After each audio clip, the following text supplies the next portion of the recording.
Hello dear learners, welcome to my YouTube channel. So आज के इस लेक्चर में हम करेंगे क्लास 10th मैथ्स का चैप्टर नंबर 3 आरडी की एक्सरसाइज 3.10 को solve. So first question is, in a rectangle if the length is increased by 3 meters and breadth is decreased by 4 meters, the area of rectangle is reduced by 67 square meters. If length is reduced by 1 meter and breadth is increased by 4 meters, the area is increased by 89 square meters. Find the dimension of the rectangle. Question में हमें बोला कि आपके पास एक rectangle है, अगर हम उस रेक्टेंगल की लेंथ को इंक्रीज करते हैं 3 मीटर से, जितनी है उससे 3 मीटर बढ़ा देते हैं, और ब्रेड्थ को डिक्रीज करते हैं 4 मीटर से, जितनी थी ब्रेड्थ उसकी रेक्टेंगल की उससे 4 मीटर डिक्रीज कर देते हैं, तब एरिया ऑफ रेक्टेंगल रिड्यूस हो जाएगा 67 स्क्वायर मीटर से। जितना एरिया ऑफ रेक्टेंगल पहले था उससे कम हो जाएगा। कितना कम हो जाएगा? 67 स्क्वायर मीटर्स का। सेकेंड केस में बोला है, अगर हम लेंथ को रिड्यूस करते हैं 1 मीटर से और ब्रेड्थ को इंक्रीज करते हैं 4 मीटर से, तो एरिया जो है टोटल इंक्रीज हो जाएगा 89 स्क्वायर मीटर से। जितना था उससे 89 स्क्वायर मीटर ज़्यादा हो जाएगा। तो हमने बताना डायमेंशंस क्या है रेक्टेंगल की। डायमेंशंस मतलब लेंथ और ब्रेड्थ की वैल्यू निकालनी है। सो जो हमें निकालना है उसको हम पहले लेट करेंगे। So let x be the length of rectangle and y be the breadth of rectangle. Okay, so हमारे इस क्वेश्चन में बात किसकी हो रही है? एरिया की। सो एक बार लिख लेते हैं कि एरिया होगा क्या। देयरफॉर एरिया का फॉर्मूला क्या होता है? लेंथ इंटू ब्रेड्थ, मतलब X into Y, that is X Y. ये आ गया एरिया। ये हमने इन जनरल वैल्यूज निकाली। अब हम देखेंगे according to question case 1। First case में क्या बोला था? अगर हम रेक्टेंगल की लेंथ को इंक्रीज करते हैं 3 मीटर से, तो जितनी लेंथ है एक्स, उससे हम इंक्रीज करते हैं 3 मीटर से, मतलब एक्स प्लस 3 करते हैं। और ब्रेड्थ को अगर हम डिक्रीज करते हैं 4 मीटर से, जितनी ब्रेड्थ है हमने लेट की है, वाई लेट की है, उससे हम 4 को माइनस करते हैं, तो एरिया क्या होगा? 67 स्क्वायर मीटर्स कम हो जाएगा। तो ये है लेंथ, और ब्रेड्थ हमने क्या बोला? 4 मीटर से डिक्रीज करनी है, तो y माइनस 4। तो ये लेंथ इंटू ब्रेड्थ जो एरिया आएगा वो एक्चुअल में क्या एरिया आएगा? जितना उसका ओरिजिनल एरिया था उससे 67 स्क्वायर मीटर्स कम आएगा। तो ओरिजिनल अगर था एक्स वाई, इससे हमें 67 माइनस कम आएगा। ये कंडीशन उन्होंने बोली फर्स्ट में। अब हम ब्रैकेट ओपन करके इसको सॉल्व करेंगे। So x into y plus 3y minus 4x minus 12 is equal to x y minus 67। X y cancel हो जाएगा। सो ये 67 को लेफ्ट हैंड साइड पे ले जाते हैं और एक्स और वाई वाली टर्म को राइट हैंड साइड पे ले जाएंगे। So 67 minus 12 is equal to 4x minus 3y, that is 4x minus 3y is equal to 67 minus 12, that is 55। इसको देते हैं इक्वेशन नंबर 1। केस सेकंड में हमें बोला था कि अगर हम लेंथ को रिड्यूस करते हैं 1 मीटर से और ब्रेड्थ को इंक्रीज करते हैं 4 मीटर से, मतलब लेंथ जितनी है हमारी एक्स में से हमें 1 को माइनस करना है, ब्रेड्थ में 4 को प्लस करना है, तो जो एरिया होगा वो टोटल इंक्रीज हो जाएगा 89 स्क्वायर मीटर से। दैट इज लेंथ में से हमने 1 को डिक्रीज करना है, ब्रेड्थ में हमने 4 को इंक्रीज करना है, तो जो एरिया है वो किसके इक्वल आ जाएगा? एक्स वाई प्लस 89, क्योंकि 89 स्क्वायर मीटर से इंक्रीज बोला है। इसको सॉल्व करेंगे ब्रैकेट ओपन करके। So x y minus y plus 4x minus 4 is equal to x y plus 89। X y cancel हो जाएगा। So 4x minus y is equal to 89 plus 4। 4x minus y is equal to 93। Equation number 2। अब हमें दोनों equations को solve करना है, तो हम देखेंगे फर्स्ट इक्वेशन और सेकंड इक्वेशन दोनों में हमारे पास 4x कॉमन है, तो डायरेक्ट हम इसको एलिमिनेट कर सकते हैं। क्योंकि साइन इसके ऑपोजिट नहीं है तो हम करेंगे इसमें सब्ट्रैक्शन। सो करेंगे subtracting equation 1 from second, subtracting 1 from second.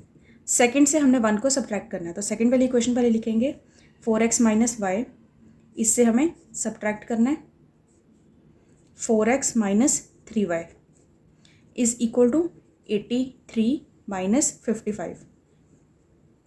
Bracket open करके 4x minus y minus 4x plus 3y is equal to 38। 4x cancel हो जाएगा, 3y minus y is equal to 2y is equal to 38। So y की value आ जाएगी 38 divided by 2, that is 19। So y की value हमें मिल गई, हम x की निकाल सकते हैं इजीली सब्सटीट्यूट करके। सो हम करेंगे substitute y is equal to 19 in second. So 4x minus 19 is equal to 93. 4x is equal to 93 plus 19. That is 112. x की वैल्यू आ गई 112 divided by 4, that is 28। So x और y की हमें value मिल गई, therefore length of rectangle is equal to 28 metre and breadth of rectangle is equal to 19 metre. So ये हमने सॉल्व कर लिया फर्स्ट क्वेश्चन। आई होप आपको क्वेश्चन समझ आया होगा अच्छे से। Now second question. So second question is ABCD is a cyclic quadrilateral such that angle of A is equal to 4y plus 20 degree, B is equal to 3y minus 5 degree, C is equal to 4x degree and D is equal to 7x plus 5 degree. Find the four angles. हमें बोला कि ABCD एक आपका cyclic quadrilateral है। सबसे पहले तो cyclic quadrilateral होता क्या है, कोई भी ऐसा क्वाड्रिलेटर जो कि किसी सर्कल के अंदर है। जैसे इस तरह से एक सर्कल है और ये है क्वाड्रिलेटर, ठीक है, तो इसको हम बोलेंगे साइक्लिक क्वाड्रिलेटर, क्योंकि ये जो क्वाड्रिलेटर है, क्वाड्रिलेटर मतलब 4 साइडेड फिगर जो भी है वो आपकी सर्कल के अंदर है। ओके, तो हमें बोला कि ABCD एक साइक्लिक क्वाड्रिलेटर है, जैसे इसको बोले थे ABC एंड D। और फिर हमें एंगल जो दिए हैं वो x और y की फॉर्म में दिए, हमने बताना है 4 एंगल्स की वैल्यू क्या है, x ABC और D की वैल्यू निकालनी है।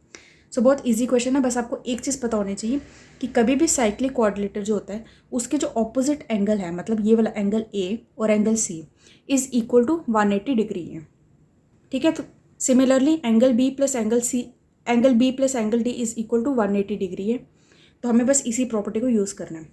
सो हम सबसे पहले लिखेंगे for a cyclic quadrilateral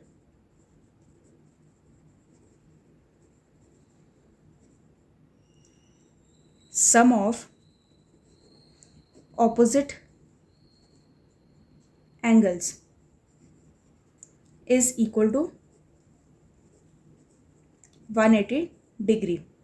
Therefore angle A plus angle C 180 degree के इक्वल होगा 4y plus 20 degree plus C angle क्या है 4x डिग्री, ये किसके इक्वल होगा 180 डिग्री के। सो ब्रैकेट ओपन करके इसको सॉल्व करते हैं। 4y plus 20 plus 4x is equal to 180। So 4x plus 4y is equal to, ये 20 यहाँ पे जाके माइनस हो जाएगा 160। इसमें हम 4 कॉमन ले सकते हो, यहाँ पे डिवाइड कर सकते हैं। So x plus y is equal to 40।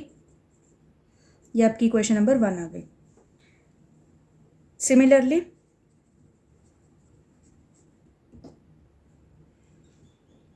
Angle B plus angle D भी 180 डिग्री के इक्वल होगा। यहाँ पे आप सबसे पहले यहाँ पे लिख सकते हो angle A plus angle C is equal to 180 degree. फिर लिखेंगे similarly angle B plus angle D is equal to 180 degree. अब हम B और D की वैल्यू लिखेंगे।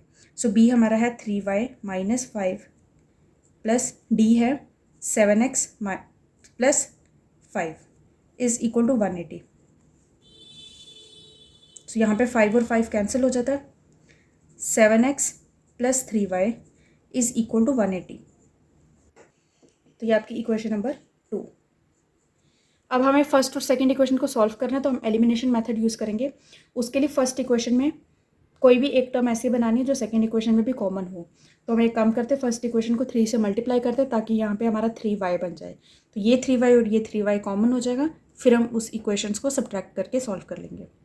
सो मल्टीप्लाइंग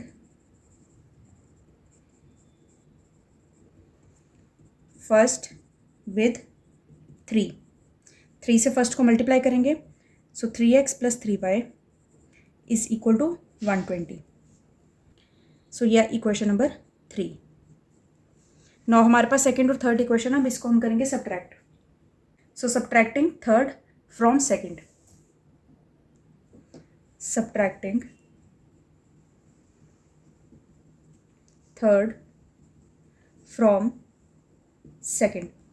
सो सेकेंड इक्वेशन पहले लिखेंगे 7x प्लस 3y. इससे हमें सब्ट्रैक्ट करना है 3x plus 3y is equal to 180 minus 120. So 7x plus 3y minus 3x minus 3y is equal to 180 minus 120, that is 60. So ये 3y cancel हो जाएगा. 7x में से 3x माइनस करेंगे 4x is equal to 60. So x is equal to 15. So x की value हमें मिल गई. नाउ y की वैल्यू के लिए सब्सटीट्यूट करेंगे x की वैल्यू को किसी भी इक्वेशन में. सो हम फर्स्ट में कर लेते हैं substitute. x is equal to 15 in first. So 15 plus y is equal to 40. So y is equal to 40 minus 15, that is 25. Now हमें x और y की वैल्यू मिल गई, लेकिन हमने वैल्यू किसकी निकालनी है, ABCD एंगल की. सो हम उनकी जो हमें क्वेश्चन में गिवन वैल्यूज़ हैं उसमें x और y की वैल्यू पुट करेंगे.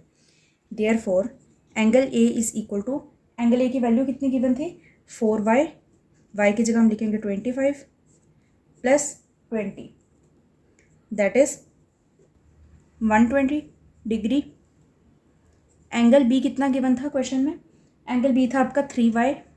तो y की जगह लिखेंगे 25 minus 5, that is 70. Angle C था 4x. सो 4 इंटू एक्स की जगह 15, that is 60. And angle D था 7x प्लस 5. सो x की जगह 15 प्लस 5 इज इक्वल टू 110. तो ये हमें ABCD एंगल की वैल्यूज़ मिल गई. हमने यही सॉल्व करना था.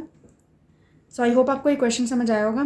क्वेश्चन बहुत ज़्यादा इजी था, बस इसमें आपको ये चीज़ पता होनी चाहिए कि साइक्लिक क्वाड्रिलेटरल की कंडीशन क्या होती है. Now question number 3 is Yash scored 40 marks in a test, getting 3 marks for each right answer and losing 1 mark for each wrong answer. Had 40 marks been awarded for each correct answer and 2 marks been deducted for each incorrect answer, then Yash would have scored 50 marks. How many questions were there in a test? Question में हमें बोला कि यश ने एक test में 40 marks score किए हैं और मार्क्स किस तरह से दिए जा रहे थे कि जितने भी आप सही क्वेश्चन करते हैं उसके आपको 3 मार्क्स मिल रहे हैं, और अगर आप कोई रॉन्ग आंसर मार्क करते हैं तो उसके आपको 1 मार्क्स रिड्यूस हो रहे हैं, लूज़ हो रहे हैं.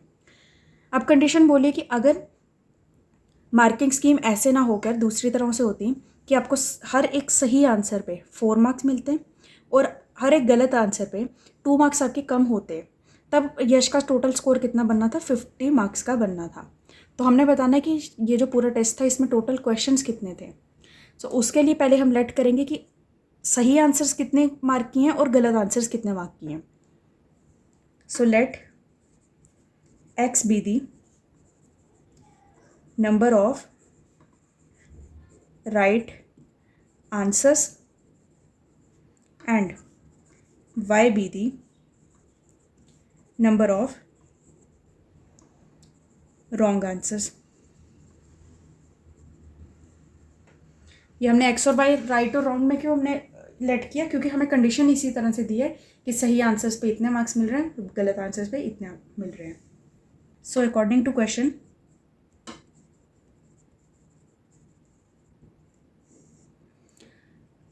यश ने टोटल स्कोर कितना किया 40 मार्क्स का, लेकिन किस तरह से 3 मार्क्स मिलने थे सही आंसर पे. तो हमने लेट कर लिया कि नंबर ऑफ राइट आंसर्स, कितने सही आंसर उसने मार्क किए हैं, एक्स. तो अगर हर क्वेश्चन में 3 मार्क्स मिल रहे हैं तो एक्स नंबर ऑफ क्वेश्चन में कितने मार्क्स मिलेंगे, 3x. इतने उसको मिल रहे हैं. अब इसमें से कितने डिडक्ट होने हैं, कितने कम होने हैं, जितने उसने रॉन्ग मार्क किए होंगे. तो हमने लेट किया कि रॉन्ग मार्क कितने किए हैं उसने, y मार्क किए हैं. हर एक आंसर रॉन्ग करने पे कितने मार्क्स कम हो रहे हैं, 1 मार्क्स. तो y number of answers wrong mark करने पे कितने मार्क्स कम हो रहे होंगे, y मार्क्स कम हो रहे हैं. जितने उसको सही आंसर मार्क करने पे मार्क्स मिले होंगे टोटल, उसमें से y माइनस हो जाएंगे. तो ये टोटल स्कोर कितना बनेगा, 40 मार्क्स का. सो ये फर्स्ट इक्वेशन बन गई, इक्वेशन 1. सेकेंड केस में क्या बोला कि अगर हर एक सही आंसर पे 4 मार्क्स मिल रहे होते और गलत करने पे 2 मार्क्स कम हो रहे होते, तब टोटल कितना स्कोर बनता, 50 मार्क्स का. ऑल्सो अगर हर एक सही आंसर मार्क करने पे 4 मार्क्स मिल रहे हैं तो हमने लेट किया कि नंबर ऑफ राइट आंसर्स कितने हैं, x. तो कितने मार्क्स मिले होंगे उसको, 4x. अब इस 4x में से कितने डिडक्ट होने, हर एक गलत करने पे 2 मार्क्स कम हो रहे हैं. तो नंबर ऑफ रॉन्ग आंसर्स कितने हैं, y. तो y number of wrong answers mark करने पे कितने मार्क्स कम हुए होंगे, 2y. और ये टोटल करने पे स्कोर कितना बन रहा है उसका, 50. सो अब इसमें से हम 2 को कॉमन ले लेते हैं और यहाँ पे डिवाइड कर देंगे. सो ये आपका आ जाएगा 2x minus y is equal to 25. Equation number 2. Now हमें इन दोनों इक्वेशंस को सॉल्व करना ताकि हमें x और y की वैल्यू मिले. सो यहाँ पे y जो है दोनों में कॉमन है, बट साइन इसके ऑपोजिट नहीं है. तो जब साइन ऑपोजिट नहीं होते तब हम करते हैं सब्ट्रैक्ट. तो किसको किससे सब्ट्रैक्ट करना है, subtracting second from first equation से सेकेंड को सब्ट्रैक्ट करेंगे. So subtracting second from first से सेकेंड को सब्ट्रैक्ट करना है. तो फर्स्ट इक्वेशन थी 3x माइनस वाई, इससे हमें सब्ट्रैक्ट करना है 2x minus y is equal to 40 minus 25. So 3x minus y minus 2x plus y is equal to 40 minus 25, that is 15. y और y कैंसिल हो जाएगा, 3x minus 2x is equal to x. So x की value आ गई 15. Now x की value 15 आ गई, y की वैल्यू हम इजीली निकाल सकते हैं, सब्सटीट्यूट कर देंगे in first equation. So substitute x is equal to 15 in first. So 3 into 15 minus y is equal to 40. y is equal to, ये y को हमने यहाँ पे राइट हैंड साइड पे ले दिया और 40 को लेफ्ट हैंड साइड पे. तो minus 40 plus 45, that is y is equal to 5. So y की वैल्यू आ गई 5. तो हमें क्वेश्चन में क्या बोला था कि कितने क्वेश्चंस टोटल टेस्ट में हैं, ये हमने फाइंड करना था. तो क्वेश्चंस टोटल कितने होंगे, जितने उसने सही किए हैं प्लस जितने उसने गलत किए हैं, टोटल करेंगे तो क्वेश्चंस उतने ही होंगे टेस्ट में. Therefore number of questions in a test is equal to x plus y, that is 15 plus 5 20. ये हमें फाइंड करना था. सो हमने थर्ड क्वेश्चन सॉल्व कर लिया. नाउ फोर्थ क्वेश्चन देखेंगे, बट उससे पहले एक रिमाइंडर है कि अगर आपको ये सभी क्वेश्चंस की PDF चाहिए तो टेलीग्राम ग्रुप का लिंक आपको डिस्क्रिप्शन बॉक्स में दिया हुआ है. तो जितने भी क्वेश्चंस इस एक्सरसाइज के हैं वो सभी आपको PDF फॉर्म में मिलेंगे टेलीग्राम ग्रुप पे. तो आप वहाँ से कुछ भी क्वेश्चन या कुछ भी पॉइंट देखना होगा तो आप देख सकते हैं. तो टेलीग्राम ग्रुप ज्वाइन कर लो, लिंक आपको डिस्क्रिप्शन बॉक्स में मिला है. सो नाउ क्वेश्चन नंबर 4 देखते हैं. So question number 4 is the car hire charges in a city comprise of a fixed charges together with the charge for the distance covered. For a journey of 12 km, the charge paid is 89 rupees. And for a journey of 20 km, the charge paid is 145. What will a person have to pay for traveling a distance of 30 km? Question में बोला कि एक city में जब आप किसी car को higher करते हो कहीं जाने के लिए तो उसके चार्जेस किस तरह से हैं। एक तो फिक्स चार्जेस हैं कि आपने कार को हायर किया, उसका फिक्स चार्जेस तो है, प्लस चार्ज है जितना आपने ट्रैवल किया डिस्टेंस। सो मतलब अगर आपने 1 किलोमीटर भी ट्रैवल करना है तो 1 किलोमीटर डिस्टेंस का चार्ज अलग होगा, और आपने जो कार हायर किया उसका फिक्स चार्ज अलग होगा, तो दोनों आपको प्लस करके देने पड़ेंगे। सो कंडीशन क्या दी है कि अगर आपने 12 किलोमीटर जर्नी ट्रैवल करना है तो उसमें आपको कितना चार्ज करना पड़ रहा है, 89 रुपीज़ देने पड़ रहे हैं। और अगर आपको 20 किलोमीटर डिस्टेंस कवर करना है तो चार्ज कितना करना पड़ रहा है, 145 रुपीज़। तो हमने बताना कि 30 किलोमीटर डिस्टेंस ट्रैवल करने के लिए कितना पे हमें करना पड़ेगा। तो कितना पे करना पड़ेगा उसके लिए हमें पता होना चाहिए कि फ़िक्स चार्ज कितना है और पर किलोमीटर डिस्टेंस का चार्ज कितना है। तो उसको हम लेट करके सॉल्व करेंगे।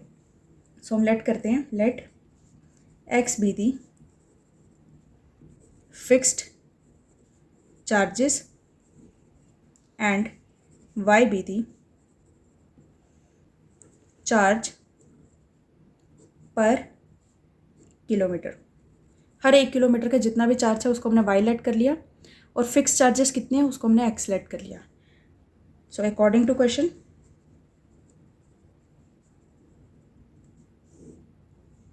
फर्स्ट केस में क्या बोला, 12 किलोमीटर जर्नी ट्रेवल करनी थी। सो 12 किलोमीटर के लिए कितना पे करना पड़ा, 12 किलोमीटर के लिए भी सबसे पहले आपको एक्स अमाउंट तो देनी पड़ेगी, पे तो करनी पड़ेगी। सो एक्स तो आपका है ही है, प्लस 1 किलोमीटर का अगर चार्ज वाई है तो 12 किलोमीटर का चार्ज कितना होगा, 12y।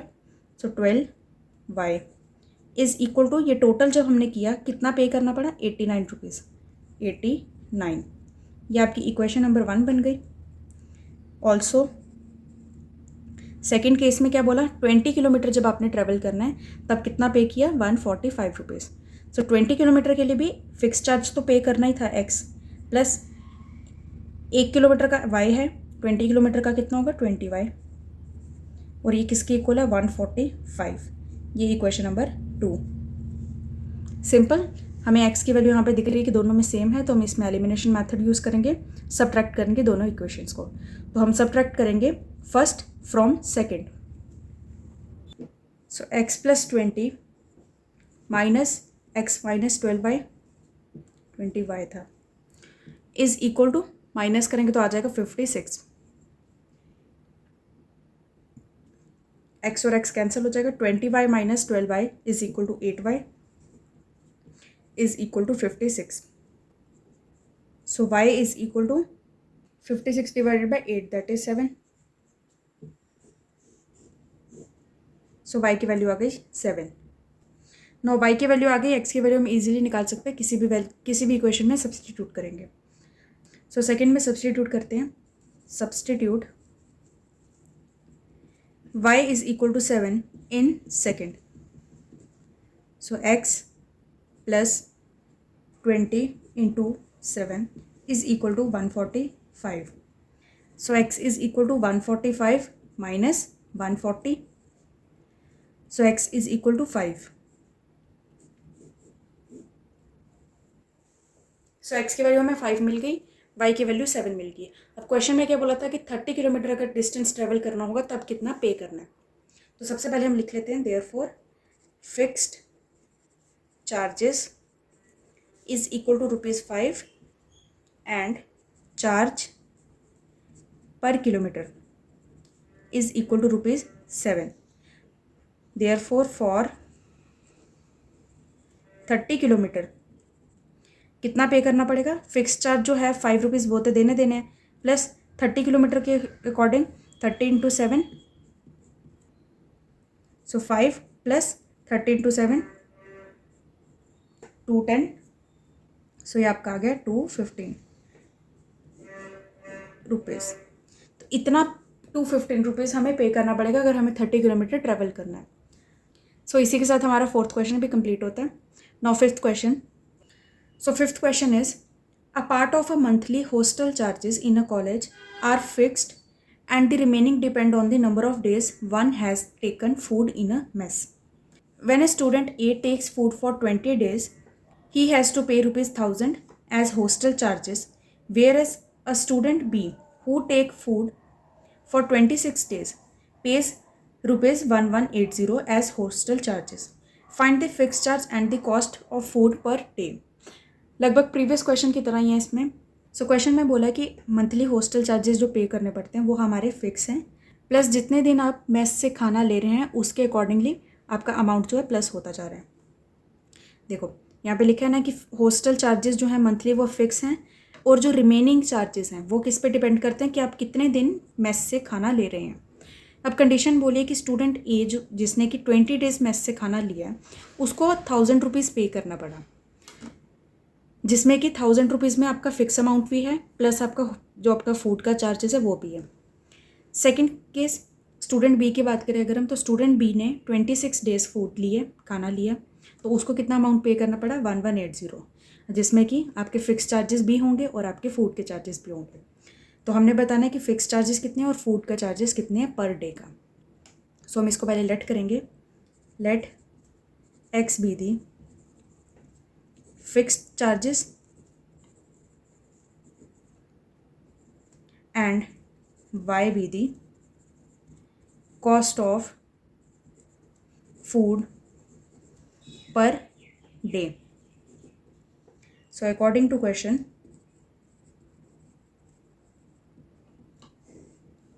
फर्स्ट केस क्या बोला है, स्टूडेंट ए की अगर हम बात करें तो उसने फूड कितने दिन का लिया 20 डेज़ का लिया, और उसको कितना पे करना पड़ा 1000 रुपीज़। तो अब ये 1000 रुपीज़ में आपके फिक्स चार्जेस भी हैं, तो फिक्स चार्जेस कितने हैं एक्स, प्लस एक दिन का कॉस्ट अगर फूड का वाई रुपी है तो 20 डेज़ का कितना होगा 20y इज इक्वल टू, ये टोटल अमाउंट कितना बना 1000 रुपीज़ का। तो ये क्वेश्चन नंबर 1 आ गई। ऑल्सो स्टूडेंट बी की अगर बात करें तो उसने 26 डेज़ खाना लिया है, तो 26 के चार्जेस पड़े प्लस जितना भी फिक्स चार्ज है वो तो पड़ेगा, और टोटल कितना ये 1180 का। So x plus 26y is equal to 1180। Equation number 2। इसको हम सॉल्व करेंगे। यहाँ पे भी इजीली हम एलिमिनेट कर सकते हैं क्योंकि एक्स वाली टर्म आपकी दोनों में सेम है। सो हम इसमें भी सब्ट्रैक्ट करेंगे। So subtracting first from second. So subtracting first from second. Second से हमने फर्स्ट को सब्ट्रैक्ट करना है, तो सबसे पहले सेकेंड इक्वेशन लिखेंगे। X plus 26y minus x plus 20y is equal to 1180 minus 1000। So x plus 26y minus x minus 20y is equal to 180। y और x कैंसिल हो जाएगा। So 26y minus 20y is equal to 6y is equal to 180। So y की value आ गई आपकी 30। Now y की value आ गई, x की वैल्यू हम इजीली निकाल सकते हैं। सब्स्टिट्यूट करेंगे फर्स्ट इक्वेशन में। So substitute y is equal to 30 in first. So x plus 20 into 30 is equal to 1000। So x is equal to 1000 minus 600। So x is equal to 400। So x और y की value आ गई हमारी। तो x कितना था हमारा fixed charge था, therefore fixed charges is equal to ₹400 and cost of food per day is equal to ₹30। सो ये हमने सॉल्व कर लिया फिफ्थ क्वेश्चन। आई होप आपको ये सारे क्वेश्चन अच्छे से समझ आ रहे हैं। सबसे इंपॉर्टेंट होता है कि आपका जो इक्वेशन है वो सही से फॉर्म हो जाए, उसके बाद तो आप इक्वेशन को सॉल्व कर ही लोगे। सो जो भी कंडीशन दी होती है आप उसको जितना भी समझ आ रहा है पहले रफ में कहीं लिखो, बनाओ इक्वेशन जितनी बन रही है, फिर उसको वापस एक बार क्रॉस चेक करो कि वो सेटिस्फाई कर रही है आपके गिवन स्टेटमेंट पे। अगर सेटिस्फाई कर रही है तो इक्वेशन आपने सही बनाई है, फिर फर्दर आप इसको सॉल्व कर सकते हैं। एलिमिनेशन मेथड करो या सब्स्टिट्यूशन, जो भी आपको ईजी लगता है। Now question number 6।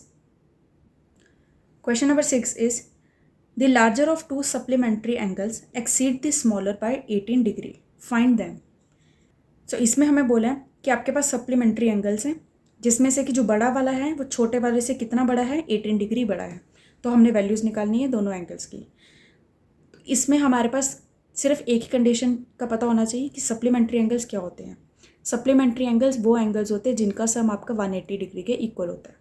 Supplementary angles और कॉम्प्लीमेंट्री एंगल्स, इनके बारे में पता होना चाहिए। याद रखना, सप्लीमेंट्री मतलब सम ऑफ एंगल्स जो है 180 डिग्री है, कॉम्प्लीमेंट्री एंगल्स मतलब सम ऑफ एंगल्स जो है आपका 90 डिग्री के इक्वल है। बस एक ये कंडीशन पता होनी चाहिए, फिर आपकी इक्वेशन फॉर्म हो जाएगी। सो हम यहाँ पे लेट करेंगे, let x be the larger angle and y be the smaller angle. x को हमने बड़ा वाला एंगल लेट कर लिया, y को हमने छोटा वाला एंगल लेट कर लिया। देयरफॉर फर्स्ट केस हमें देखकर पता चल रहा है सप्लीमेंट्री एंगल के बारे में बोला, तो कंडीशन क्या होती है कि दोनों एंगल्स का सम जो है 180 डिग्री के इक्वल होगा। देयरफॉर x प्लस y, ये दोनों सप्लीमेंट्री एंगल्स हैं, तो इनका सम किसके इक्वल होगा, 180 डिग्री के। ये इक्वेशन नंबर 1 बन गई। सेकेंड केस क्या बोला कि बड़ा वाला जो एंगल है वो छोटे वाले से कितना बड़ा है, 18 डिग्री बड़ा है। तो मतलब ये कि बड़े वाले में से अगर छोटे वाले को माइनस करेंगे तो किसके इक्वल आ जाएगा, 18 के। So x minus y is equal to 18। ये इक्वेशन नंबर 2 आ गई। सो यहाँ पर हम y वाली टर्म को डायरेक्ट एलिमिनेट कर सकते हैं, क्योंकि यहाँ पे ऑपोजिट साइन है, तो हम डायरेक्ट ऐड करेंगे दोनों इक्वेशंस को। So adding first and second, x plus y plus x minus y is equal to 180 plus 18। So x plus y plus x minus y is equal to 198। y और y cancel हो जाएगा, 2x is equal to 198। So x is equal to 99। अब x की value मिल गई, y की value निकाल सकते हैं। सब्स्टिट्यूट करेंगे, substitute x is equal to 99 in second. So 99 minus y is equal to 18। So y is equal to 99 minus 18, that is y is equal to 81।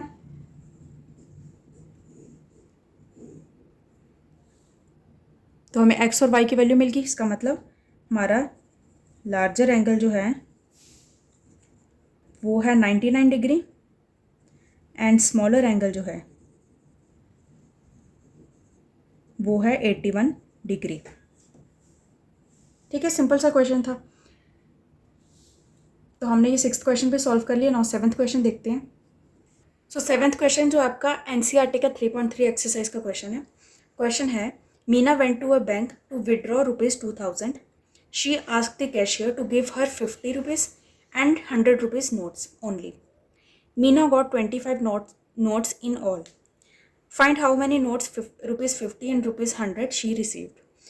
Question में बोला कि मीना बैंक में गई है और अपने 2000 रुपीज़ विड्रॉ निकलवाना चाहती है। तो उसने कैशियर को बोला कि मुझे 50 और 100 के ही नोट चाहिए, 50 रुपीज़ की और 100 रुपीज़ के नोट चाहिए। तो टोटल उसको 25 नोट्स मिले हैं, जिसमें कि 50 के भी होंगे और 100 के भी होंगे। तो हमने यही बताना है कि 50 के कितने मिले, 100 के कितने मिले।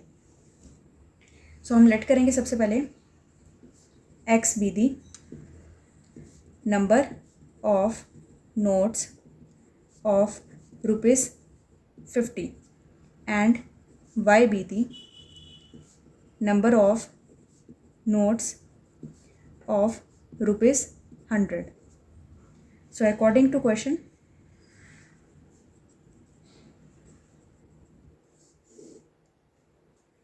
फर्स्ट केस क्या बोला कि टोटल कितने रुपीज़ निकालने थे, 2000 रुपीज़ निकालने थे। तो 50 और 100 के कुछ कुछ नोट्स जो होंगे, जितने भी उसको मिले, वो दोनों अमाउंट को जब आप प्लस करोगे तो 2000 रुपीज़ के इक्वल होगा। तो हमने लेट किया कि 50 के उसको x नोट्स मिले हैं। तो 50 रुपीज़ के जब x नोट मिले हैं तो टोटल अमाउंट कितना मिला होगा, 50x प्लस 100 रुपीज़ के कितने नोट्स मिले, y नोट मिले हैं। तो अमाउंट कितना बनेगा, 100y। और ये जो टोटल अमाउंट है ये किसके इक्वल आ जाएगा, 2000 रुपीज़ के। सो इसमें से हम 50 को कॉमन लेंगे। So x plus 2y is equal to 40, ये इक्वेशन नंबर 1 आ गई। ऑल्सो हमें सेकंड कंडीशन बताइए कि टोटल उसको 25 नोट्स मिले हैं, तो 50 के जितने भी होंगे प्लस 100 के जितने भी होंगे वो टोटल किसके इक्वल होंगे, 25 के। सो 50 के हमने लेट किए हैं एक्स नोट्स हैं, प्लस 100 के वाई नोट्स हैं, और ये टोटल किसके इक्वल हैं, 25 के। Equation number 2। अब हमारे पास दो इक्वेशंस बन गई, इसको हम एलिमिनेट कर लेंगे इजीली, क्योंकि हमारे पास एक्स वाली टर्म जो है दोनों में कॉमन है।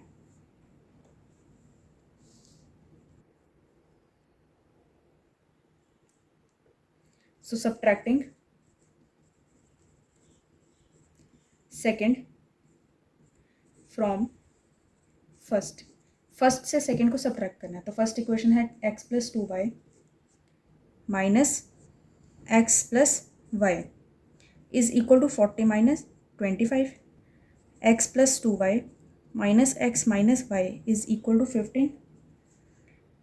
एक्स और एक्स कैंसिल हो जाएगा, 2y minus y is equal to y, that is 15। So y की वैल्यू आ गई 15, x की वैल्यू निकालेंगे। So substitute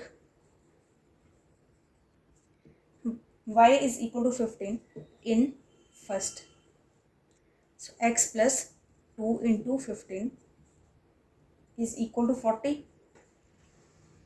So x is equal to 40 minus 30. x की वैल्यू आ गई 10. Therefore number of notes of ₹50 is equal to 10 and number of notes of ₹100 is equal to 15. ठीक है, तो हमने सॉल्व कर लिया, सिंपल सा क्वेश्चन था। तो इससे हमें पता चल रहा है कि 50 रुपीज़ के उसके पास कितने नोट्स आए हैं, 10 नोट्स आए हैं, और 100 रुपीज़ के कितने नोट्स आए हैं, 50 नोट्स आए हैं। तो ईजी सा क्वेश्चन था। सो ये क्वेश्चन आपका एनसीईआरटी का था। अगर आपने एनसीईआरटी की वीडियो नहीं देखी या किसी क्वेश्चन में डाउट है तो ऊपर आई बटन पे आपको लिंक दिया हुआ है एक्सरसाइज 3.3 का, तो आप वहाँ से देख सकते हैं। नाउ हम करेंगे question number 8। Now question number 8 is a shopkeeper gives books on rent for reading. She takes a fixed charge for the fixed 2 days and an additional charge for each day thereafter. Latika paid ₹22 for a book kept for 6 days, while Anand paid ₹16 for a book kept for 4 days. Find the fixed charges and charge for each extra day. Previous questions की तरह ये इसमें भी question में बोला कि एक shopkeeper है जो कि बुक्स देता है रेंट पे ताकि आप रीड कर सको, और वो चार्जेस किस तरह से लेते हैं। अगर आपने 2 डेज़ के लिए बुक को रखना है तो उसका लिए फ़िक्स चार्ज होगा जितना भी है, प्लस के अलावा जितने दिन एक्स्ट्रा बुक को रखना है उतने आपको एडिशनल चार्ज देने पड़ेंगे हर एक दिन के अकॉर्डिंग। अब कंडीशन बोलिए कि लतिका ने 22 रुपीज़ पे किए क्योंकि उसने बुक रखी है 6 डेज़ के लिए। सो 6 डेज़ के लिए अगर बुक रखी है उसमें से 2 डेज़, फर्स्ट के 2 डेज़ जो हैं वो तो फिक्स जितना चार्ज देना था उतने दिए, उसके अलावा जितने भी एडिशनल डेज़ आपके इंक्रीज़ हुए, मतलब 4 डेज़ इंक्रीज़ हुए, तो 4 डेज़ जो इंक्रीज़ हुए उसके उसको एक्स्ट्रा चार्ज, एडिशनल चार्ज जो है वो देने पड़ेंगे 4 डेज़ के according.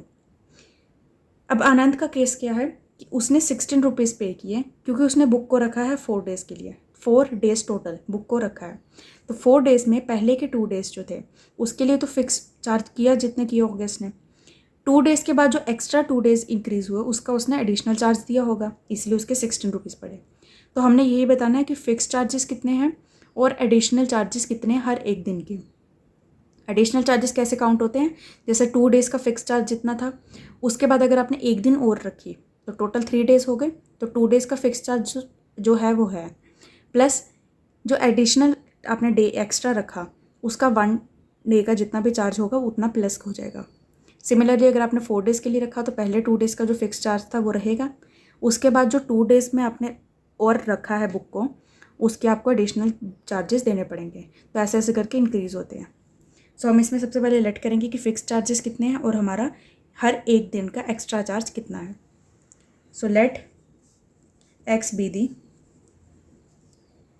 Fixed charges and y be the charge for each extra day according to question. First case किसका, लतिका का, उसने 22 रुपीज़ पे किए, कितने दिन के लिए, 6 डेज़ के लिए।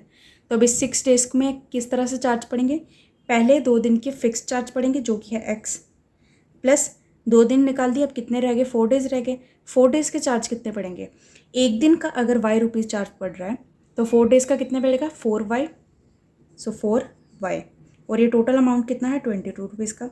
ये इक्वेशन नंबर 1 बन गई। सेकेंड केस है आनंद का, जिसने 16 रुपीज़ पे किए, कितने दिन के लिए, 4 डेज़ के लिए। तो 4 डेज़ में पहले 2 दिन की फिक्स चार्ज जो है वो एक्स रुपीज़, प्लस 2 दिन के चार्ज कर दिए उसने। अब नेक्स्ट जो 2 डेज़ हैं उसके कितने चार्ज करने पड़ेंगे, 2y, और ये कितने इक्वल है, 16 के इक्वल। Equation number 2। अब जब हमने इक्वेशंस को सॉल्व करना है, यहाँ पे दोनों में x हमारे पास कॉमन है, हम एलिमिनेट करेंगे। सो हम करेंगे subtracting second from first, subtracting second from first, first से सेकेंड को सब्ट्रैक्ट करना है। तो फर्स्ट इक्वेशन है x plus 4y minus x plus 2y is equal to 22 minus 16। So x plus 4y minus x minus 2y is equal to 6। x और x cancel हो जाएगा, 4y minus 2y is equal to 2y is equal to 6। So y की value आ गई 3, y की value आ गई, x की वैल्यू निकालेंगे सब्सटीट्यूट करके, substitute y is equal to 3 in first. So x plus 4 into 3 is equal to 22, x is equal to 22 minus 12, so x is equal to 10। x और y की value मिल गई, इसका मतलब देयरफॉर फिक्स चार्जेस कितने हैं, fix charges हैं ₹10, 2 days के फिक्स चार्जेस हैं 10, and charge per day, per extra day is equal to ₹3। Okay, तो आई होप आपको क्वेश्चन समझ आया होगा। Now question number 9।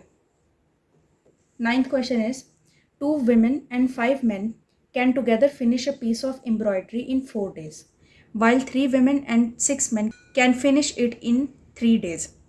Find the time taken by one woman alone to finish the embroidery and that taken by one man alone. Question में हमें बोला है कि एक एम्ब्रॉयडरी का काम करना है जिसमें कि 2 women और 5 men जब एक साथ काम करते हैं तो काम को कितने दिन लगते हैं, 4 days में वो कंप्लीट करते हैं। और अगर यही 3 women और 6 men एक साथ काम करें तो काम को कितने दिन में कंप्लीट करते हैं, 3 days में कंप्लीट करते हैं। तो हमने बताना है कि एक वुमेन अगर अकेले उस काम को करेगी तब कितना दिन लगेंगे उसको, और अगर एक मैन उस काम को करेगा तब कितना दिन लगेगा, कितना टाइम लगेगा। सो इसको सॉल्व करने के लिए सबसे पहले हम लेट करेंगे कि एक दिन में एक वुमेन कितना काम करती है और एक दिन में एक मैन कितना काम करता है। तो हम लेट करेंगे, let x be the work done by 1 women in 1 day. एक दिन में एक वुमेन कितना काम करती है, x अमाउंट काम करती है, और y जो है y be the work done by 1 man in 1 day. एक दिन में एक मैन कितना काम करता है, y। देयरफॉर अब हमारे पास जो कंडीशन है उसमें हम अप्लाई करेंगे। हमें बोला है कि एक काम को इतने लोगों ने 4 दिन में कंप्लीट किया। अगर किसी काम को कंप्लीट करने में 4 दिन लगे तो एक दिन में कितना काम किया होगा, 1/4। 1/4 कैसे, कि अगर कोई काम कंप्लीट करना था, एक एम्ब्रॉयडरी बनानी है, उसको 4 days लगे हैं, 4 days लगे हैं, और 4 days में इतने ही लोग हैं तो हर दिन में बराबर बराबर का काम किया होगा। तो अगर हम बोलें जैसे सर्कल है एक, इस सर्कल के 4 पार्ट्स कर लेते हैं, तो हम बोल रहे हैं कि 4 days में ये पूरा सर्कल बनाया गया। तो एक दिन में कितना बना होगा, एक पोर्शन, सेकेंड डे में कितना बना होगा, सेकेंड पोर्शन, फिर थर्ड डे में थर्ड पोर्शन, और फोर्थ डे में फोर्थ पोर्शन। तो 4 days में हमने ये पूरा सर्कल बना लिया। तो अगर मैं बोल रही हूँ कि एक दिन में कितना काम हुआ होगा, इस पूरे सर्कल का 1/4 पार्ट बना था। सिमिलरली वही चीज़ मैं बोल रही हूँ कि अगर मैंने बोला कि 2 विमेन और 5 मैन ने एक एम्ब्रॉयडरी का काम 4 डेज़ में कंप्लीट किया है, तो एक दिन में कितना किया होगा? 1/4 पोर्शन कंप्लीट कर लिया होगा। तो उसी को हम लिखेंगे कि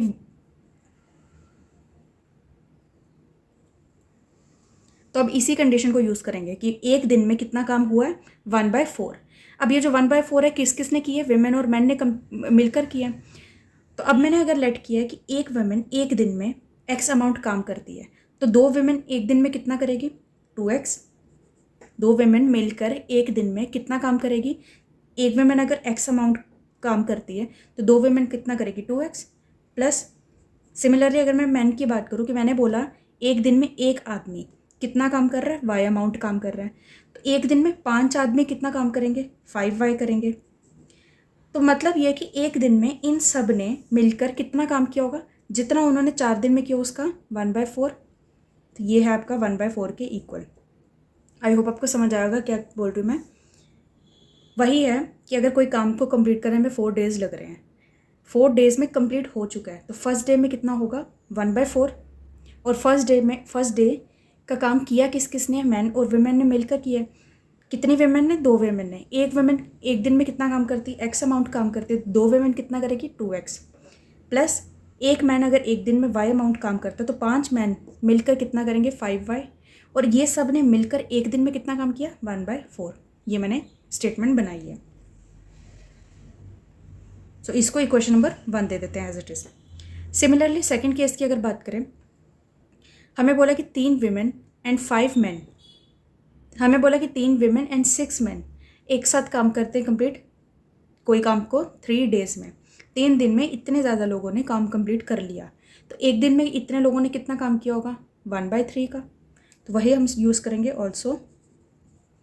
नाउ अगर 1/3 का काम एक दिन में इतने लोगों ने किया, उन लोगों में विमेन ने कितना किया? एक विमेन अगर एक्स अमाउंट काम कर किया एक दिन में, तो 3 विमेन ने कितना किया होगा? 3x। प्लस एक मैन अगर एक दिन में y अमाउंट काम करता है, तो 6 मैन मिलकर कितना काम करेंगे? 6y। और ये पूरा काम एक दिन में हुआ है, तो एक दिन में काम कितना हुआ है? 1/3। इसमें से हम 3 को कॉमन लेते हैं? नहीं। सो इसको हम बनाते हैं इक्वेशन नंबर 2। तो हमारे पास ये 2 इक्वेशंस फॉर्म हो चुकी है। इसको हमने करना है सॉल्व। सो एक काम करते हैं, हमारे पास यहाँ पे 2x है, यहाँ पे 3x है। तो अगर मुझे एलिमिनेट करना होगा तो मैं फर्स्ट इक्वेशन को पूरी को 3 से मल्टीप्लाई कर दूंगी एंड सेकंड इक्वेशन को 2 से मल्टीप्लाई कर दूंगी, ताकि यहाँ पे दोनों में 6x कॉमन आ जाए।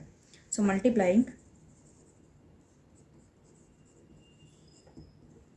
First with 3 and second with 2।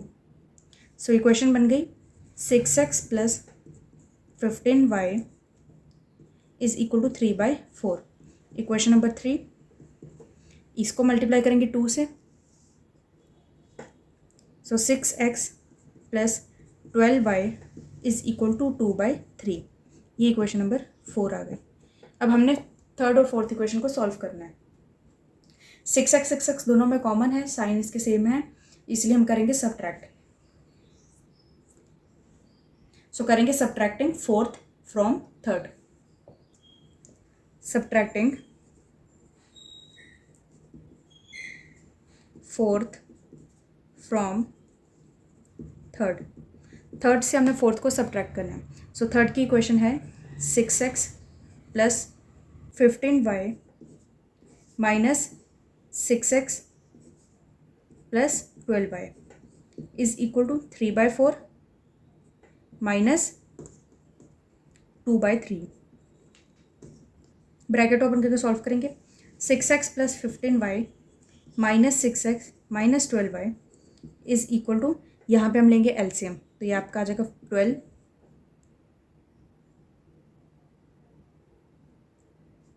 9 minus 8। यहाँ पे 6x कैंसिल हो जाएगा। 15 में से 12 माइनस करेंगे, so 3y is equal to 1/12। So y is equal to, ये 3 डिनोमिनेटर में चल जाएगा तो 1/36। सो y की वैल्यू हमारी आ रही है 1/36। x की वैल्यू सॉल्व करेंगे, उसके लिए सब्सटीट्यूट कर देते हैं इसको in third. Substitute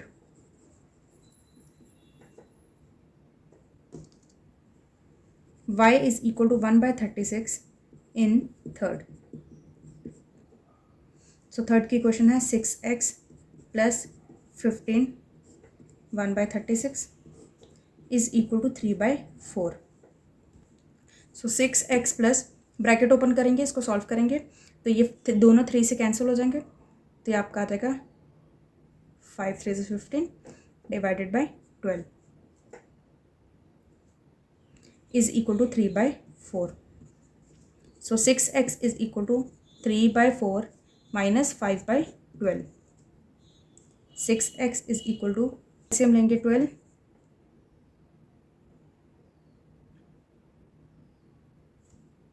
9 minus 5। 6x is equal to 4/12, that is 1/3। x is equal to 6, यहाँ पे डिवाइड हो जाए मल्टीप्लाई हो जाएगा तो 1/18। नाउ ये जो हमें x और y की वैल्यू मिली है ये क्या बता रही है हमें? ये हमें बता रही है कि एक दिन में एक विमेन ने कितना काम किया है 1/18 और एक दिन में एक मैन ने कितना काम किया है 1/36।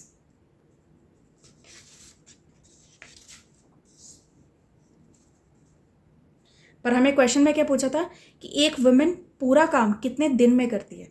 तो अगर एक दिन में 1/18 पोर्शन कर रही है तो पूरा काम कितने दिन में करेगी? 18 दिन में करेगी, क्योंकि हमने लेट किया था एक्स किसके लिए? वुमेन के लिए, कि एक दिन में एक वुमेन कितना काम करती है? एक्स अमाउंट काम करती है, मतलब 1/18 का काम करती है। तो अगर एक दिन में 1/18 करती है तो अगर पूरा काम कंप्लीट करना होगा तो कितने दिन लगेंगे? 18 डेज लगेंगे। वैसे ही जैसे हमने क्वेश्चन स्टार्ट किया था कि अगर इतने सारे लोग मिलकर एक काम को 4 दिन में कर रहे हैं तो एक दिन में कितना काम करेंगे? 1/4। वैसे यही कि एक दिन में अगर 1/18 का काम करें तो कितने दिन में टोटल करेंगी?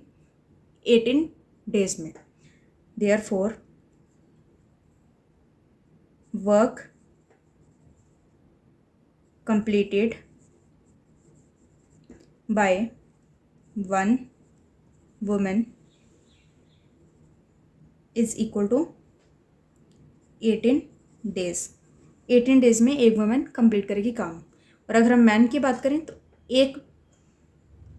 एक मैन एक दिन में कितना काम करता है? 1/36। तो पूरा काम को कंप्लीट करने में कितना टाइम लगेगा? 36 डेज लगेंगे। And work completed by one man is equal to 36 days। ठीक है, आई होप आपको क्वेश्चन समझ आया होगा। इसमें करना क्या था, थोड़ा सा ट्रिकी है, थोड़ा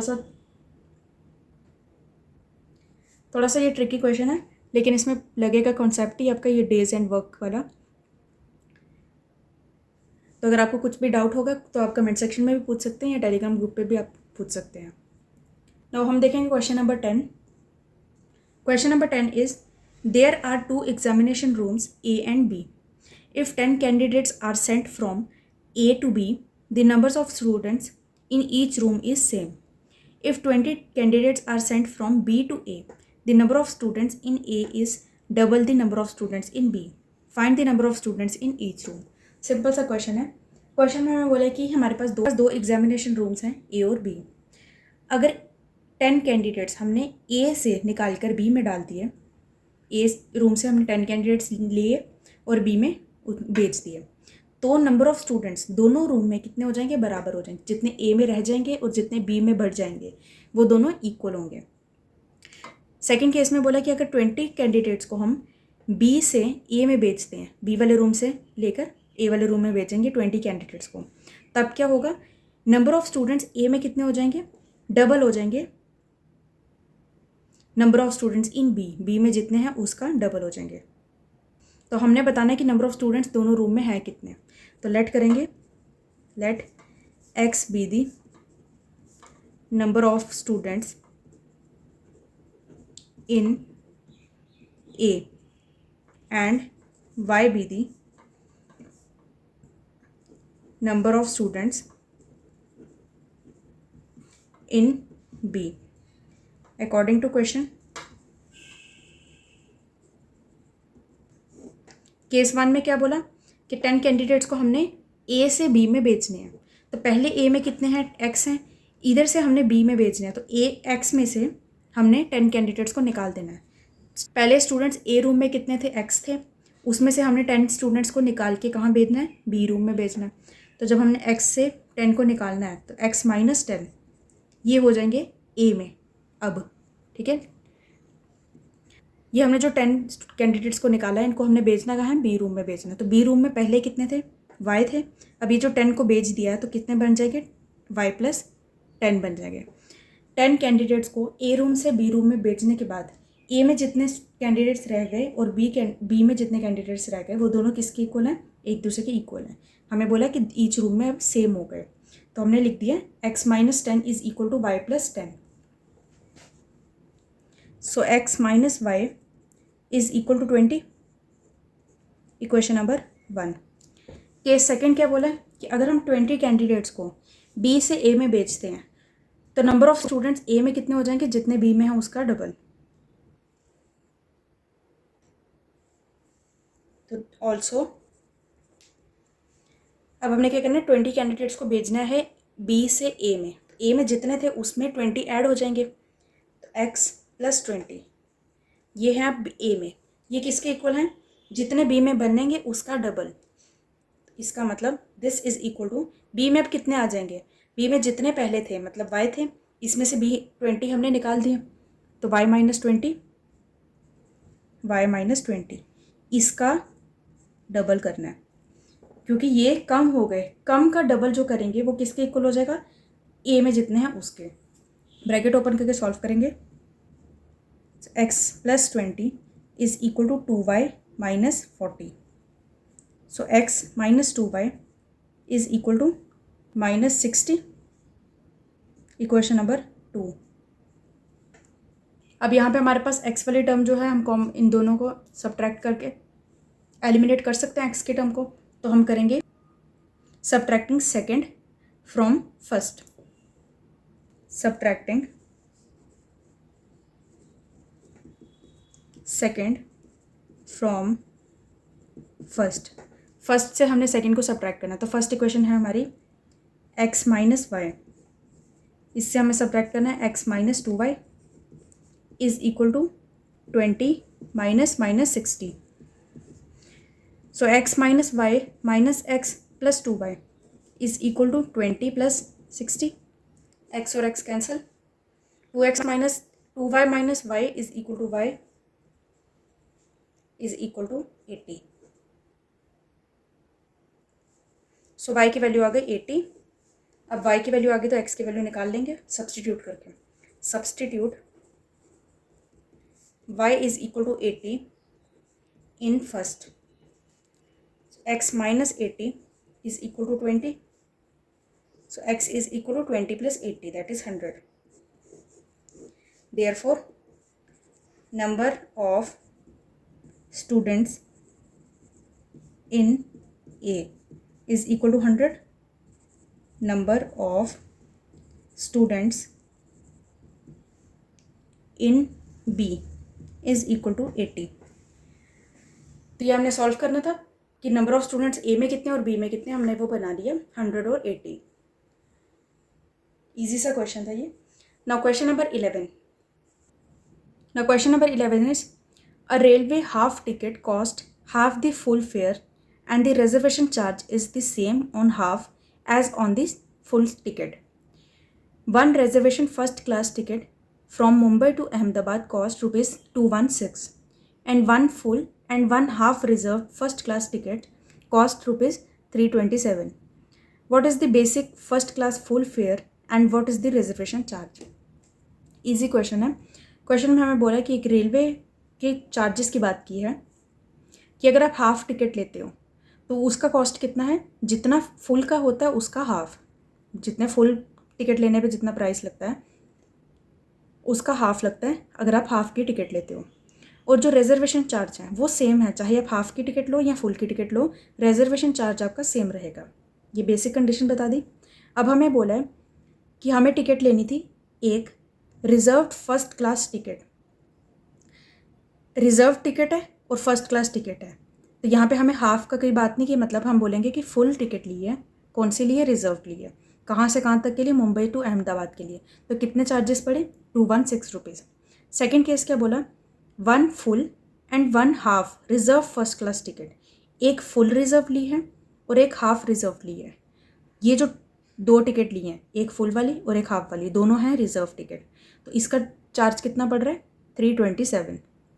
तो हमने बताना है कि basic first class full fair कितना है, फुल की टिकट का प्राइस कितना है और रिजर्वेशन का चार्ज कितना है। तो क्वेश्चन इसकी, तो सबसे पहले हम लेट करेंगे यहाँ पे कि हमारे पास यहाँ पे फुल फेयर का चार्ज कितना है और रिजर्वेशन का चार्ज कितना है। So x, let x be the first class full fare and y be the reservation charge.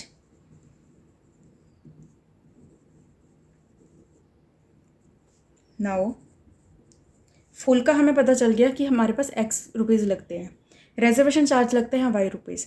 Half ticket के कितने पैसे लगते हैं? उन्होंने बोला था जितने फुल के लगते हैं उसका half. So half ticket cost rupees कितने लगते हैं हाफ टिकट में? जितने फुल लगते हैं उसका हाफ, मतलब x/2। ये भी हमें पता होना चाहिए। Now according to question,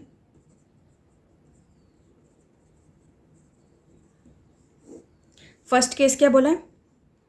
reserve ticket ली है, कौन सी? फुल ली है। तो कितने पैसे बन रहे हैं? 216 रुपीज़।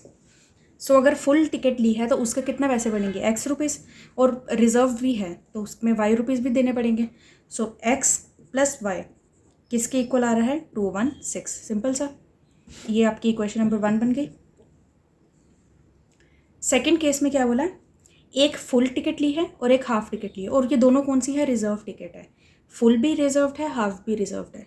तो हमारे पास कितने पैसे बने हैं? 327 रुपीज़।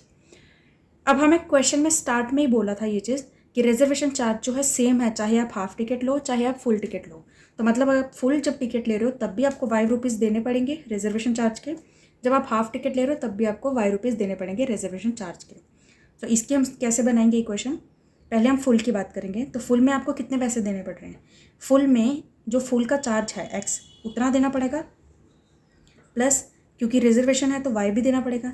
ये हो गया आपका फुल का चार्ज। प्लस हाफ टिकट की अगर बात करें तो हाफ टिकट का पैसे कितने लगते हैं, चार्ज कितने लगते हैं? x/2। लेकिन ये जो हाफ टिकट है ये भी क्या है? रिजर्व है, और रिजर्व है तो सेम ही अमाउंट लगेगा, तो प्लस y। तो ये आ गया पूरा फुल की, ये आ गया आपकी हाफ की, और ये टोटल किसके इक्वल बन रहा है? 327 के। इसको सॉल्व करेंगे। So x plus y plus x/2 plus y is equal to 327। x plus x/2 plus 2y is equal to 327। LCM लेके ये 2 को राइट हैंड साइड पे ले जाएंगे। So 2x plus x plus 4y is equal to 327 into 2, 654। So 3x plus 4y is equal to 654। ये equation number second. Now हम equation को solve करने के लिए एलिमिनेशन मेथड को यूज़ करेंगे, पर उसके लिए आपको फर्स्ट इक्वेशन को सेकेंड इक्वेशन के कंपैरिजन में बनाना पड़ेगा। सो हम एक काम करते हैं, फर्स्ट इक्वेशन को 3 से मल्टीप्लाई करते हैं ताकि वहाँ पे हमारे पास 3x आ जाए। तो multiplying first with 3, so equation आ जाएगी 3x plus 3y is equal to 648। Equation number 3। अब हम इन दोनों इक्वेशन को सब्ट्रैक्ट कर सकते हैं, तो हम करेंगे subtracting third from second. Subtracting third from second, second से थर्ड को सब्ट्रैक्ट करना है। So 3x plus 4y minus 3x plus 3y is equal to 654 minus 648. 3x plus 4y minus 3x minus 3y is equal to 6. 3x cancel हो जाएगा. 4y minus 3y is equal to y. y की value आ गई 6. y की value आ गई. x की value निकालेंगे फर्स्ट इक्वेशन में पुट करके. Substitute y is equal to 6 in first. So आएगा आपका x plus 6 is equal to 216. So x की वैल्यू आ जाएगी 216 माइनस 6 दैट इज 210. x और y की वैल्यू मिल गई. मतलब ये कि हमारे पास फुल फेयर का चार्ज कितना पड़ा. Full fare costs ₹210 and reservation charge कितना पड़ रहा है. Reservation charge costs ₹6. ये हमने सॉल्व करना था. सो हमने 11th क्वेश्चन पे सॉल्व कर लिया. नाउ करेंगे 12th question. Now question number 12. Question number 12 is a shopkeeper sells a sari at 8% profit and a sweater at 10% discount, thereby getting a sum of ₹1008. If she had sold the sari at 10% profit and sweater at 8% discount, she would have got ₹1028. Find the cost price of the sari and the list price of the sweater. Interesting question है. Question में हमें बोला है कि एक shopkeeper ने एक साड़ी बेची है 8% का प्रॉफिट लेकर. मतलब साड़ी बेची, उस पर कितना प्रॉफिट हुआ है. 8% का प्रॉफिट हुआ है. और एक स्वेटर बेचा जिसको कि 10% डिस्काउंट पे बेचे. डिस्काउंट क्या होती है. जितना आपको MRP लगी है उससे कम रेट में हम बेचते हैं जो चीज़ को, उसको बोलते हैं डिस्काउंट. तो ये दोनों चीज़ें बेचने पे उसको कितने पैसे मिल रहे हैं. 1008. अब कंडीशन बोली है कि अगर इसने इस तरह से ना बेचकर साड़ी को 10% प्रॉफिट में बेचा होता और स्वेटर को 8% डिस्काउंट में बेचा होता, तब उसको कितने पैसे मिलने थे. 1028. तो हमने बताना है कि कॉस्ट प्राइस क्या है साड़ी की और लिस्ट प्राइस क्या है स्वेटर का. कॉस्ट प्राइस क्या होती है. कॉस्ट प्राइस होती है जितने में हमने चीज़ को ख़रीदा है. कम रेट में हम खरीदते हैं नॉर्मली और ज़्यादा में बेचते हैं तभी हमें प्रॉफिट मिलता है. तो वो जो कम में हमने जितने में ख़रीदा है किसी चीज़ को उसको बोलते हैं कॉस्ट प्राइस. तो हमने बताना है कि उस शॉपकीपर ने साड़ी को कितने में ख़रीदा होगा. और हमें बताना है लिस्ट प्राइस. लिस्ट प्राइस होती है जितनी प्राइस लिखी होती है, मार्क प्राइस जिसको कहते हैं, जो कि एक्चुअल में रेट लिखा होता है टैग पर, वो हो गया आपका लिस्ट प्राइस ऑफ स्वेटर. तो कभी कभार क्या होता है जितना लिखा होता है हमें उतने में नहीं देते, कुछ डिस्काउंट देकर उतने में चीज़ देते हैं. तो वही है कि लिस्ट प्राइस कितनी है स्वेटर की. तो हमें ये चीज़ फाइंड करनी है. तो पहले हम लेट करेंगे जो हमें फाइंड करना है. So let x be the cost price of the sari and y be the list price of the sweater. Now cost price और लिस्ट प्राइस पता करने के लिए हमें पहले देखना पड़ेगा कि उसने साड़ी और स्वेटर को कितने रुपीज़ में बेचा है, मतलब सेलिंग प्राइस क्या है. सो सबसे पहले हम देखेंगे सेलिंग प्राइस. सेलिंग प्राइस को SP भी लिखते हैं ऑफ साड़ी. साड़ी का सेलिंग प्राइस क्या है. सेलिंग प्राइस क्या होता है. अगर आपको किसी चीज़ का प्रॉफिट गिवन है, प्रॉफिट या लॉस गिवन है, उस केस में हम सेलिंग प्राइस कैसे देखते हैं. कितने की चीज़ हमने खरीदी है, मतलब कॉस्ट प्राइस कितने है प्लस कितने % का डिस्काउंट हुआ है. तो सेलिंग प्राइस क्या हो गया. जितने में हमने खरीदी है, मतलब cost price CP plus profit %. Profit लिया ना कुछ तो वो ऐड हुआ. कॉस्ट प्राइस प्लस प्रॉफिट % कितना किसके इक्वल आया. सेलिंग प्राइस ऑफ साड़ी के. सो कॉस्ट प्राइस हमने लेट की है X प्लस प्रॉफिट % कितना है. 8% की बात की है. अब ये जो 8% है ये कैसे देखते हैं. 8% होता है कि जितने की चीज़ को ख़रीदा है उसमें 8/100% को हम 1/100 लिखते हैं. तो 8/100 का इंक्रीज़ करके लगाया. सो ये यहाँ पे प्रॉफिट % नहीं, प्रॉफिट ही सिर्फ लिखेंगे क्योंकि हमें प्रॉफिट % की फॉर्म में दिया तो हम उस % को अमाउंट में कन्वर्ट करेंगे. तो हमें दिया है 8%, तो 8% को हम लिखते हैं 8/100. और यह प्रॉफिट किस पे पड़ा है. कॉस्ट प्राइस पे. तो X इसको हम सॉल्व करेंगे तो ये आपका आ जाएगा 108/100x।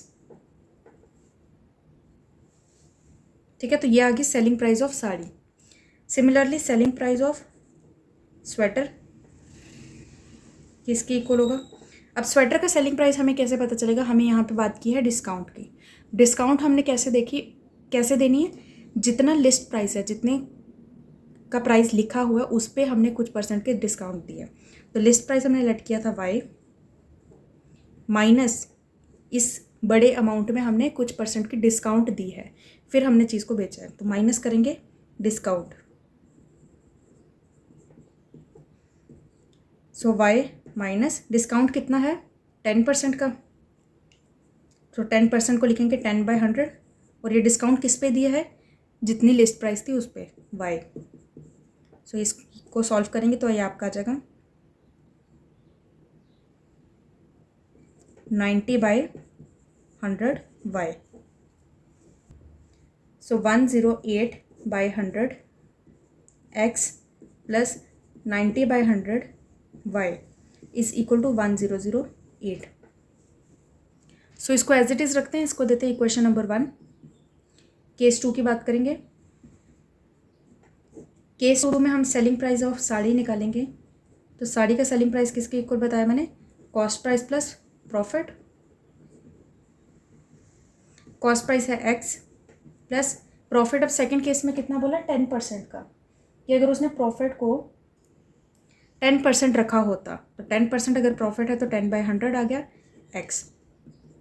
तो ये सॉल्व करने पर आएगा 110/100x। Selling price of sweater is equal to list price plus list price minus discount. तो लिस्ट प्राइस हमने लेट किया y, माइनस करना डिस्काउंट कितना बोला है? 8% का। तो 8% का डिस्काउंट मतलब 8/100 ऑफ y। इसको एलसीएम लेके सॉल्व करेंगे का 92/100y। सो ये दोनों अमाउंट को जब ऐड किया तो किसके इक्वल आ रहा है आपका? 1028 के इक्वल। तो 110/100x plus 92/100y is equal to 1028। इसमें से जो 100 है डिनोमिनेटर में, उसको हम राइट हैंड साइड पे ले जाएंगे। तो ये आपका आ जाएगा 110x plus 92y is equal to 102800। ये इक्वेशन नंबर 2 बन गई। अब ये जो हमने फर्स्ट इक्वेशन ली थी, इसमें से हम यहाँ पे 18 को कॉमन ले सकते हैं बोथ साइड से, और वो कैंसिल कर सकते हैं। तो यहाँ पे मैं एक स्टेप और ऐड करना चाहूँगी। ये जो 108x है प्लस 90y है, इसमें से अगर हम 18 को कॉमन लें तो हमारे पास यहाँ पे बच जाएगा 6x plus 5y is equal to, यहाँ से भी अब 18 को अगर डिवाइड करेंगे तो ये आपका आ जाएगा 56। और जो डिनोमिनेटर वाला x है, डिनोमिनेटर वाला 100 है बोथ साइड, यहाँ पे 100 और 100, इसको मैं यहाँ पे ले जाऊँगी। सो ये इक्वेशन नंबर फर्स्ट बना लेते हैं, इस तरह से इसको कर लेते हैं। नाउ हमें दोनों इक्वेशंस को करना है एलिमिनेट। उसके लिए एक काम करते हैं, हम जो x वाली टर्म है इसको कॉमन बना लेते हैं। सो फर्स्ट इक्वेशन को 110 से मल्टीप्लाई कर लेंगे और सेकेंड इक्वेशन को 6 से मल्टीप्लाई कर लेंगे, ताकि यहाँ पे भी आपका 660 आ जाए, यहाँ पे भी आपका 660 आ जाए। So multiplying first with 110 and second with 6। तो फर्स्ट इक्वेशन को जब मल्टीप्लाई करेंगे तो आपका आ जाएगा 660x plus 550y is equal to 616000। Equation number third. Similarly second equation को जब हम 6 से मल्टीप्लाई करेंगे तो ये बन जाएगा आपका 660x plus 552y is equal to 616800। ये इक्वेशन नंबर 4। नाउ हमारे पास थर्ड और फोर्थ इक्वेशन दोनों में 660 जो है कॉमन आ गया, इसको हम डायरेक्ट एलिमिनेट कर सकते हैं। सो हम करेंगे subtracting third from fourth. subtracting third from fourth. Fourth से थर्ड को सब्ट्रैक्ट करना, तो फोर्थ क्वेश्चन है 660x प्लस 552y सब्ट्रैक्ट करना है 660x plus 550y is equal to 616800 minus 616000. Bracket open करके सॉल्व करेंगे. 660x plus 552y minus 660x minus 550y is equal to, minus करेंगे सो आएगा 800. ये कैंसिल हो जाएगा. 552 माइनस 550 आ जाएगा 2y is equal to 800. So y की वैल्यू आ गई 400. y की वैल्यू आ गई, x की वैल्यू निकाल लेते हैं, सब्सटीट्यूट कर लेते हैं in equation first. Substitute y is equal to 400 in first. So 6x plus 5 into 400 is equal to 5600. 6x is equal to 5600 minus 2000. So 6x is equal to 3600. x is equal to 600. So x और y की value मिल गई. इससे हमें पता चल रहा है कि हमारे पास कॉस्ट प्राइस ऑफ साड़ी कितना, therefore cost price of sari is equal to ₹600 and list price of sweater is equal to ₹400. So हमने कर लिया क्वेश्चन नंबर 12. आई होप आपको समझ आया होगा ये cost price, list price, selling price क्या होता है. अब हम करेंगे आज के एक्सरसाइज और इस चैप्टर का last question, that is question number 13. So question number 13 is, in a competitive exam 1 mark is awarded for each correct answer while half mark is deducted for every wrong answer. Jayanti answered 120 questions and got 90 marks. How many questions did she answer correctly? Question में बोला कि एक competitive exam है जिसमें कि आप जितने भी क्वेश्चन सही करते हैं हर एक क्वेश्चन पे आपको 1 मार्क्स मिलता है, और अगर आपको जितने क्वेश्चन गलत करते हैं हर एक क्वेश्चन पे हाफ मार्क्स आपका डिडक्ट होता है, माइनस होता है. जयंती ने टोटल 120 क्वेश्चन आंसर किए, 120 क्वेश्चन उसने मार्क किए और उसको मार्क्स कितने मिल रहे हैं, 90 मार्क्स मिल रहे हैं. तो हमने बताना है कि उसने करेक्टली सही कितने किए होंगे. तो अगर 120 क्वेश्चन उसने टोटल मार्क किए तो उसमें से कुछ सही होंगे कुछ गलत होंगे, तो वो हम लेट कर लेते हैं. Let x be the number of right answers and y be the number of wrong answer. So total उसने कितने आंसर्स मार्क किए, 120 को किए. तो इसका मतलब x प्लस वाई जो है 120 के इक्वल है. Therefore x plus y is equal to 120. ये इक्वेशन नंबर 1. नाउ हमें कंडीशन क्या बोली कि एक आंसर सही करने पे 1 मार्क मिलता है, गलत करने पे हाफ मार्क्स कम होता है. तो टोटल उसको कितने मार्क्स मिले, 90 मार्क्स मिले. तो अगर एक आंसर सही करने पे 1 मार्क मिल रहा है तो x नंबर ऑफ आंसर्स सही करने पे उसको कितने मार्क्स मिलेंगे, x मार्क्स मिलेंगे. ऑल्सो x मार्क्स मिल गए सही, प्लस अगर एक आंसर गलत करने पे हाफ मार्क्स माइनस होता है, इधर माइनस लिखना है. एक आंसर गलत करने पे हाफ मार्क्स अगर कम होता है तो y नंबर ऑफ आंसर्स गलत करने पे कितने मार्क्स कम होंगे उसके, y/2. और ये पूरा करने पे प्लस माइनस करने पे कितने मार्क्स उसको मिल रहे हैं, 90 मार्क्स मिल रहे हैं. ये समझ आया ना. एक क्वेश्चन सही करने पे 1 मार्क्स मिल रहा है, तो x क्वेश्चन सही करने पे x मार्क्स मिलेंगे. अब ये जितने मार्क्स मिले हैं इसमें से कुछ कम भी तो होंगे. कम कौन से होंगे, जितने आपने गलत किए हैं. तो एक क्वेश्चन गलत करने पे हाफ मार्क्स कटते हैं, माइनस होते हैं. तो y नंबर ऑफ क्वेश्चंस गलत करने पे कितने मार्क्स कटेंगे, y/2. तो हमने वो माइनस कर दिया. तो ये जो प्लस माइनस करने पे उसको टोटल मार्क्स कितने मिल रहे हैं, 90. तो इसमें एलसीएम लेके सॉल्व करते हैं. So 2x minus y is equal to, ये 2 यहाँ पे चला जाएगा 180. ये इक्वेशन नंबर 2।